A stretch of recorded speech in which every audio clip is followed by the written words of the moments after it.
ছাত্র শক্তির এক মহিলা নেত্রী তিনি জামাতকে মেরুদণ্ডহীন করেছেন।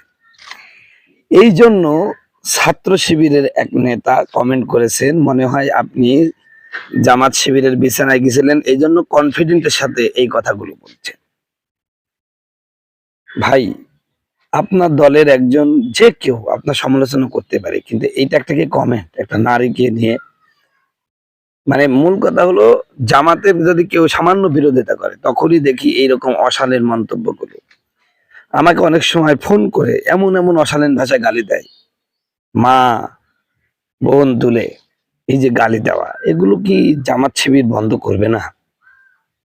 এগুলোর কারণে যে তাদের দলের একটা ইমেজ নষ্ট হচ্ছে, মানুষ এদের থেকে দূরে চলে যাচ্ছে, এই জিনিসটা উপলব্ধি করার চেষ্টা করছে না। আরে ভাই, একজন নারীকে নিয়ে ও মেরুদণ্ডহীন বলেছে, ভালো কথা, তা আপনি এইরকম মন্তব্য করলেন কেন? যে মনে হয় জামাত শিবিরের বিছানায় গেছিল এই জন্য কনফিডেন্সের সাথে বলছো যে জামাতের শিবিরের মেরুদণ্ড নাই, মেরুদণ্ডহীন এই নারীটাকে, সে তো তোমার বোন হতে পারে, তোমার মা হতে পারে, অতএব তার সাথে এইরকম একটা আচরণ, এটা কি কখনো শোভা পায়? এরপরে এই যে রাজনীতিকে কেন্দ্র করে মানে ইসলামী নেতাকর্মীরা যে অবাধ নারীর সাথে মিলামেশা, এগুলো তো কোনোভাবেই কাম্য না, কোনোভাবেই কাম্য না। অবাধ নারীর সাথে মিলামেশা, আল্লাহ যে পর্দার আয়াত নাজিল করেছেন, কমস কম এতটুকু করেন, চক্ষুর হেফাজত করেন, চোখ নিচু করে নারীদের সাথে কথা বলুন। আমাদের কমি ঘরানার হুজুররাও নারী পেলে এমন অপরিলোক নেত্রে তাকিয়ে থাকে, মনে হয় জীবনে নারী দেখে নাই।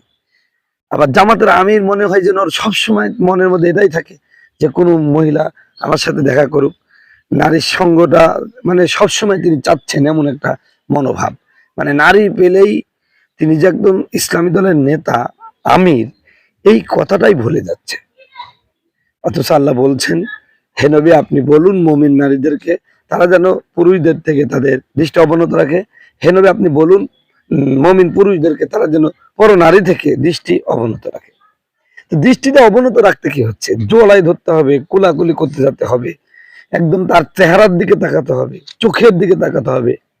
কেন? মনে হচ্ছে খেয়ে ফেলবে, এমন ভাবে তাকাচ্ছে। এটা কখনো কাম্য না। অবশ্য আমার এই কথাই অনেকে বিশাল রাখবে, হুজুর এই কথা বলছেন কেন? খালি জামাত শিবিরের বলতেন, আমি হেফাজতের বলতেছি, জমিয়তুল উলামায়ে কেরাম একটা নারীকে নিয়ে যে ঘিরে ধরছে, মনে হচ্ছে খেয়ে ফেলবে। কেন ভাই? আপনারাই তো পড়াইছেন হাদিসে, আলী রাদিয়াল্লাহু তাআলা নসিহত বারবার বলেছেন, আলী একবার তোমার জন্য বৈধ, বারবার তোমার জন্য বৈধ হয়। এইটা আপনারাই পড়াইছেন। অতএব আমি বলবো, যেহেতু আপনারা ইসলামী রাজনীতি করেন, নারীর সাথে আপনাদের উঠা বসা অবশ্যই হবে, কিন্তু রাজনীতির ক্ষেত্রে নারীরাও আমাদের সমাজে অনেক তারা, কিন্তু চক্ষুটা অবনত রাখেন, ডিস্টেন্সটা ঠিক রাখেন। আমরা যখন হুসুট খাই পড়ে যাই, তখন কি কার নাম আসে? ও আল্লাহর নাম আসে। কি বলেন? এর চাই যদি বেশি লাগে কথা কয় না। আপনাকে শিখিয়ে দিছে? ও ভাই, আমি আর একটা কথা বলি, কষ্ট হচ্ছে না তো? আমাদের একটা ইংরেজি স্যার ছিল, আমি যখন হাই স্কুলে পড়তাম, সাকাত মাস্টার। ও কথা বলার আগে মারতো, বুঝছেন?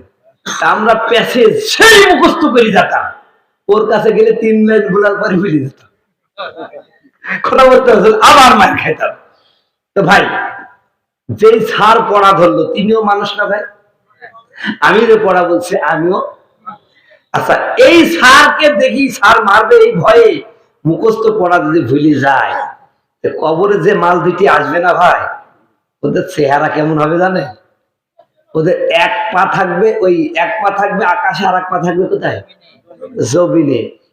এই যে চোখ থাকবে না একটা কানা, আর একটা থাকবে 70টা আলো হবে, এত ভয়ঙ্কর আলো, মনে হয় বীজ দিয়ে চমকাচ্ছে। নাক দিয়ে আগুনের কি বাড়াবে? শিখা। চোখ দিয়ে আগুনের শিখা বাড়াবে, কান দিয়ে আগুনের শিখা বাড়াবে, মুখ দিয়ে কথা বলবে, আগে আগুন বেরোবে। আচ্ছা, ওই জিনিস যদি সামনে আসে, কবরে কোনো মানুষ আছে নাকি ভাই? কথা কয় না, কথা কয় না। ও ভাই, ওই সময় কি মুখস্থ থাকবে? কথা কয় না। ওই জায়গায় কি থাকবে? প্র্যাকটিক্যাল নলেজ যদি থাকে, এই যে আমরা বিপদের সময় হুসুট খেলে বলি ও মা, আরো বেশি লাগলে বলি ও বাব্বু, কারণ কি ছোটকাল থেকে বাপ মা বলতে বলতে বলতে ভয়ের সময় কার কথা মানে, মানে অন্তরে মা বাপের মহব্বত।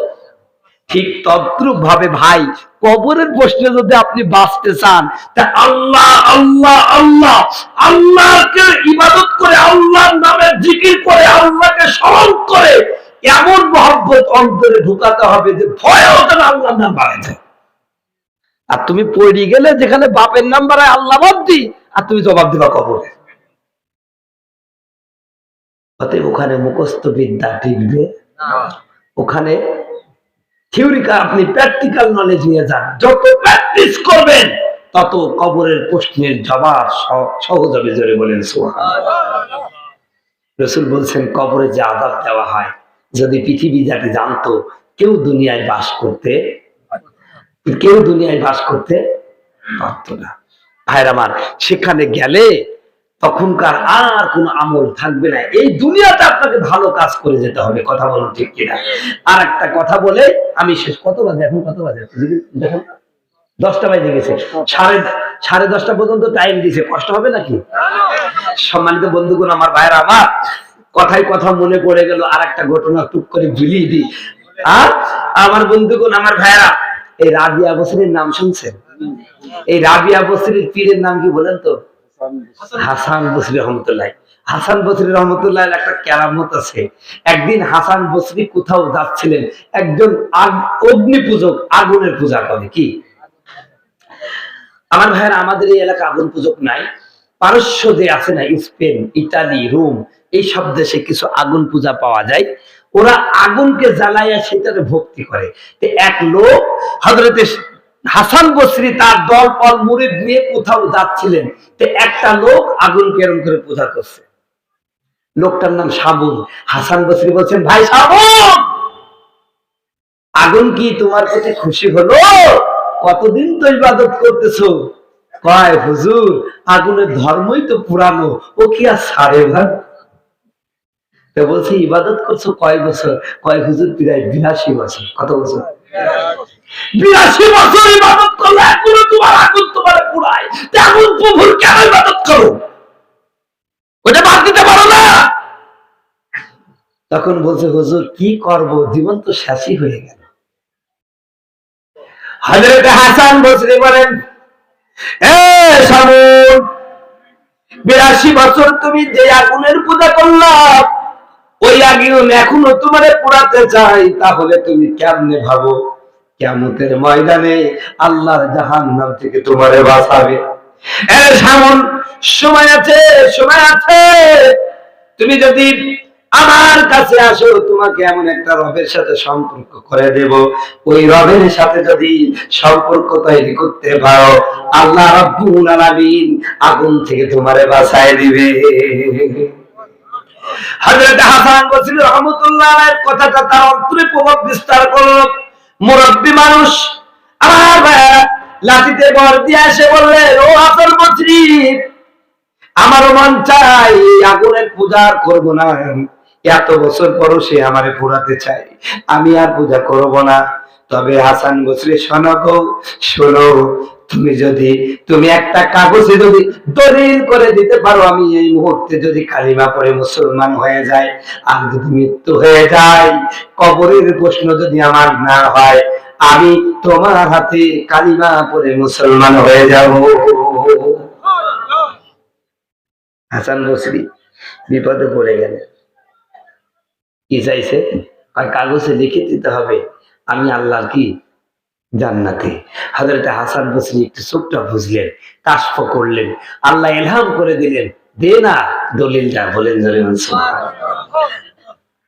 আল্লাহর ওলিরা পারে না ভাই, কিন্তু সেরকম ওলি হতে হবে। এখন তো ওলি গাঞ্জা খায়, কথা কয় না। শয়তানের হেডমাস্টার, মাথায় চুল এত বড়, মুছগুলো এত বড়, দাড়িগুলো এত বড়, কথা কয় না, হাসে না, কান্দে, বোঝার ভয় নাই। হঠাৎ করে যদি ওই লোকটা মসুরির ডাল দিয়ে ভাত খায়, আর যদি মুখটা পরিষ্কার না করে, শুকানোর পরে কি খাইছে বলে মনে হবে? আপনার ছোট বাচ্চার গু খাইছে বলে মনে হবে। একবার ওয়াজ করতে গেছিলাম আমাদের এই এলাকায়, ও মাল দেখছি ওই রকম একটা বিশাল বড় বড় মোষ, কিচ্ছু দেখা যায় না, দাঁতও দেখা যায় না।